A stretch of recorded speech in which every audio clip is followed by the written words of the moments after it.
You guys love this topic. Things Koreans do that foreigners find is so interesting. I brought part two because look at this. This is what you guys said. Part two, please. Yeah, make part two, please. Find these quite interesting. It will certainly enjoy part two. I brought it because, as I told you, I read all your comments, and because of your comments, here we are today, and we're gonna do part two of Culture Shock. You ready? Some of you mentioned, hey, how's dating culture? How's work culture? So I did try my best to include all parts of some culture in Korea. So let's dive in, and I hope you find them interesting for part two as well. Oh, don't forget to subscribe and like because that really motivates me to give you even better content every time because that's how we communicate. Right? So let's dive in. I brought 15 culture shocks for you. So when you go to Korea, you know these culture routines and habits. Number one, this is so interesting. Doing eye contact less, especially with elders, and that is a sign of respect. So, oftentimes you're gonna talk to a native Korean people, and they're not gonna look at you. They'll be like, "Oh, 네, 안녕하세요. 네, 네, 네, 네," and then like they kind of move their eyes a lot. That's not because they're distracted. It's just to show respect. So I noticed because of this culture, there is a misunderstanding. Like, are they listening to me? Hello, I'm here. Well, we grow up thinking, okay, if I look straight into the eyes of the elders, like that's kind of rude. So we do kind of like move around a lot. So just know and understand that. And when you talk to American people, we're like straight into the eyes. Big difference there. So I found this picture. I didn't know what else to, how to describe that. So here's that. And then now, number two, eating soup and rice together, not separately. All right, I have to tell you a story. Do you guys like bibimbap? It's like a mixed veggie meat all together with rice. I was at a restaurant, Korean restaurant. That's my favorite food, by the way. I always get a hot stone bibimbap, mix it all together with gochujang. So good. My mouth is watering just talking about it. And then right like next to my table, there was a foreigner, like non-Korean, sitting, and then they were ordering the same thing as me. And I noticed something so cool. Like I would never imagine that as a native Korean. And she was eating everything separately. So there was like a spinach, so she was like grabbing that. It was one in a one pot. Okay? And the meat separately and then rice underneath it, the sizzling eating separately, no mixing. And I don't know if that's because she didn't know that's supposed to be mixed or if she likes it that way, but I was mind blown as like a Korean growing up always like mixing rice together with everything. I was like, wow, that's how you can eat it too. It's so cool. Okay, so just like that, maybe to you it's a culture shock that we put rice into the soup like this and then we like mix it together like a watery rice. And I think it's really yummy like that. So when there's like a miyeokguk, seaweed soup, when there's a hwangtaekguk or any kind of soup, I like to put my rice and then mix it together and it just like tastes so much better. And a lot of ajoshis, like the man, older man, love doing that. And we call that gukpap. Guk means soup, pap means right. Soup rice. So convenient too. You can eat it like this with kimchi. Perfect. Number three, eating spicy food like it's nothing. I know you guys all know that our food is pretty spicy, but wait, just look at the picture. How red is our food? There's some red here, some kimchi, tteokbokki, more kimchi. Like, it's red, right? I don't know. If I go to like an American restaurant, it's usually not red. It's like a green, white, and meat brown, all of that. But our dishes on our tables are usually red, and that's the norm. Okay, so if you like spicy food, you're gonna love Korea. By the way, I like just came back after getting my hair done. I permed it. So how do you like it? Be nice. It's like I'm just like looking at me. I'm like I'm not used to this new look. So if you're wondering what's going on with my hair, that's what's going on. Number four. Okay, so we talked about how red and spicy food is like a norm.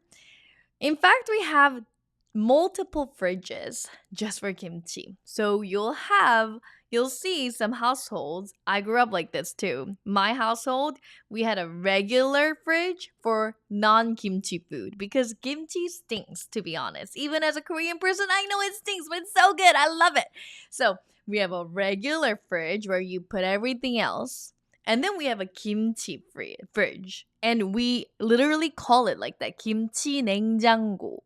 And kimchi 냉장고, you only have kimchi and it's smelly and then it just like stores the kimchi better. And if you go to a department store in Korea, we have a whole section called kimchi 냉장고. 냉장고 for kimchi. It's a thing. And we take kimchi pretty seriously. And that's why we have them. Okay. Not just because of the smell. It's just like that fridge, I think, just stores it better. I don't know the technology behind, but it's a kimchi 냉장고 for a reason. Let's go to number 5. Well, when you go to restaurants, you'll love this one because there's no tipping culture in Korea. So you just eat, and the prices are pretty cheap compared to in the US, right? So you eat a lot, no tipping. So that's just something to know. And number 6, moving on to non-food topic. All right, so this is not for hotels, but if you Airbnb in Korea, you're gonna notice this. And if you live in Korea, you're gonna for sure be super mind blown about this one. It's a big culture shock. The floors, it could be heated in many apartments. All right, we call that boiler. Like boiler, it's boiling floor. So in the winter, we turn on the boiler and then the floor gets so hot. And then a lot of 어르신, like the adults, they just like lay on the floor and it's like the best feeling. It's like I don't know, like a massage almost because it heals your back. My dad always lays on the floor in winter in Korean apartment. So nice. I never understood when I was young, but now I'm like, let me lay it there too. It's so nice. It's like a massage on the back too. It relieves it. But let me tell you something personal, okay? It's a little TMI, but I have sweaty hands and sweaty feet. And during winter, my dad turns on the boiler and the whole floor gets really hot. And guess what happens to my feet? Even more clammy, even more sweaty. When I'm walking on the apartment, it feels nice when I lay down, but my feet, because they're sweaty, they get even sweatier. And I'm like, oh, I need some slippers. And that's the indoor slipper. That's like when it gets really useful for me.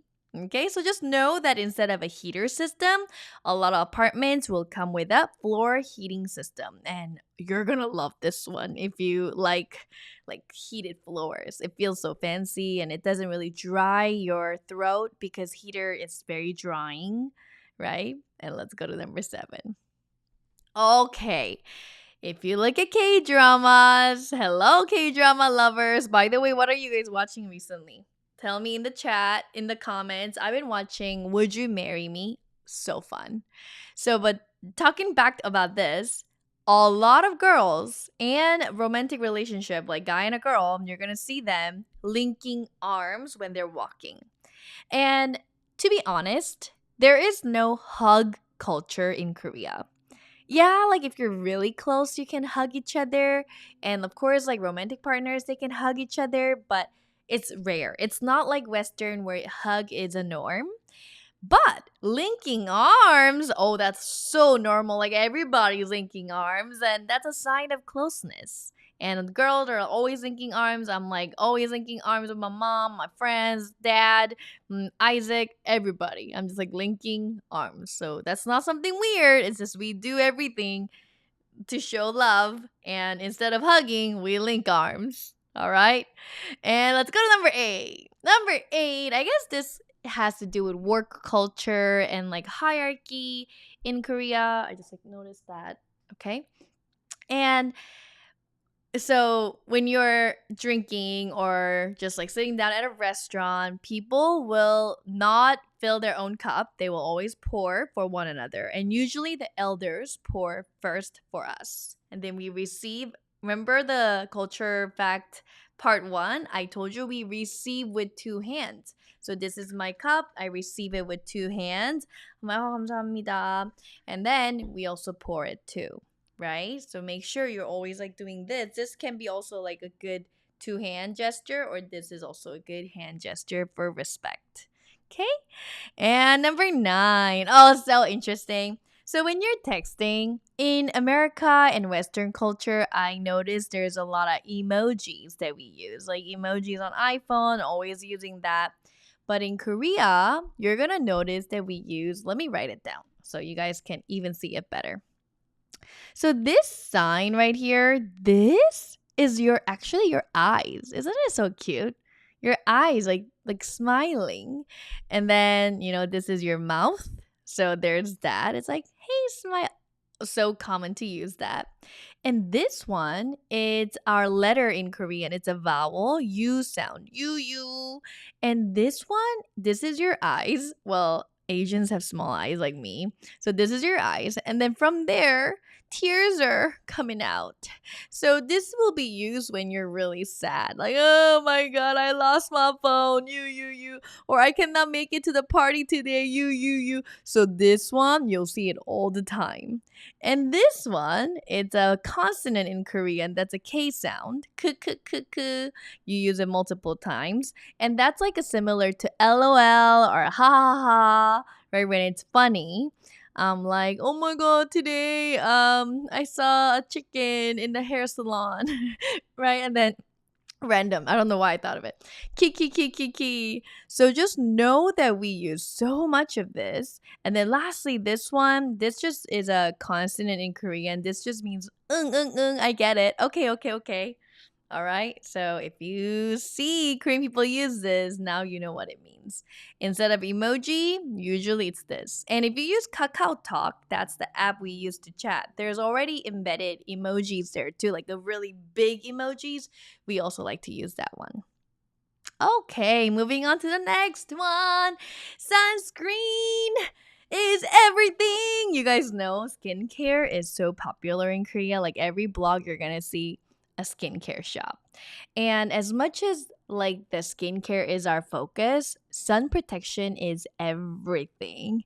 We treat it like it's our life, right? So if you're wearing not if you're not wearing sunscreen, you're not going out. And even indoors, we wear sunscreen. That's how important it is in our culture. Okay, so people carry sunscreen everywhere. Skincare is everything. And because of that culture, let me show you the next one. If you're walking in the street in the summer of Korea, if you see so many people having their umbrella up to cover themselves, it's not because it's of the rain. It's because to cover themselves from the sun because our skin is important. We don't want to be. Okay, I know why. I was just going to say we don't want to be tanned. And that's another really, really fascinating culture difference. In America, we like to get tanned, and I think that's considered sexy and cute and pretty. But Korea, pale skin is like considered pretty and like cute and sexy.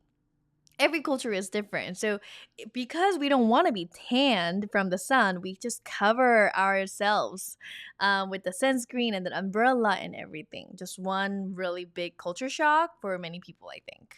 Okay. All right. Now let's go to the next one. I brought some about couples because somebody commented last time on culture part 1. Can you also share more about dating culture? I brought a couple of them. You're going to love it. I brought a total of 15 culture facts, so we're almost done with it. We're at 12. Couples have a very interesting culture in Korea. And I'm going to start with this one. Couples like to wear couple outfits in public. So they're going to have matching shirts, matching hats, matching shoes. So many things matching. And it's like a part of our culture. We find it so fun. We find it so cute. Like we want to match everything. And in Korean, we call that couple look. Couple look. Couple look. We do a couple look to represent that we're couples. And well, it goes with the couple look that we have. We have couple rings. So lots of people will have couple rings to show that they're couples. I'm not talking about engagement ring or wedding band. No, they're going to be just because they're couples, they go out and shop for couple rings. So to show that, hey, we are couples. Are you wearing my ring? Right? And then when they break up, yeah. Couple rings out. Okay, so that's what happens to the culture. I think I have several more. Oh yeah, one more actually for couple. 14 is using couple apps. We have apps to track anniversaries and matching wallpaper. Okay, so I know why we use apps to track days because Korean people don't count the celebration anniversaries by year. We count it by days. So if you're like, hey, like how long have you been together? They'll be like, like 1,354 days. And they're like, how do you know? My app tells me that. Right? So it's different. It's That's how big of a deal to be a couple in Korea. We wear couple rings and matching shirts, and we have an app, and we don't just celebrate 1 year or 2 year. There's something called 22 days of dating. So we celebrate that. And then there is, like, of course, the 100th day, oh, big event, because it's been like together for 3 months. And then you go to 200, and then you have 300 celebration, 400 celebration, and people celebrate every 100. And it's like so fun to celebrate too. And because of that reason, we need our phone apps to track the days. Because when it goes over like 100, it's like hard to keep track of everything, right? So that is going to be a little bit about couples. And I have one last culture fact. Are you ready? And are you enjoying it? And that is, you see it all the time in Instagram, and celebrities do it, making a V sign in every photo, like this, like this, like this, like this, all kinds of V sign that you can imagine. So this is my picture. I'm Korean, so I do V sign every time when I get a chance, right? It's like everywhere. And this is our Korean heart. Like, we do something with our fingers when we take pictures. And that's just my point, okay? So that wraps up all of the culture facts. Ooh, did you like it? And I want to ask you this one. Last time I forgot to ask. Which one did you guys find the most interesting? I want to hear from a foreigner perspective, like, oh my god, that one was so interesting. Or like, I knew most of them from K-drama, but this is so good to know, Aina. But anything shocked you? I want to know. Tell me in the chat, in the comments, I mean. And also, I want to ask, would you like part 3? Because I read every comment and I respond to you. And I mean, I can't respond every single, but I try my best. And I read them and I give to you whatever you're asking and wanting, because I love you guys. I really care for our community, and it's really a big honor and pleasure to be here and film this and give you guys something that's fun to watch and learn. It's amazing. So I'm covering some culture facts here, but I have other videos that cover all about Korean language. That's like my main channel is about. So if you're new here, make sure you're also learning lots of things about Korean language. And if you want to know even more, like, Aina, this YouTube video is not enough. Do you have something else too? If you go to my website, you're going to see all the courses and ebooks students love. Thousands of students get my books and ebooks. I'm just going to show it really quick. This is my website, and you guys can all check it out. And also let me know if you would like part 3 and what you found the most interesting. This is so fun to film. I'll see you guys next time.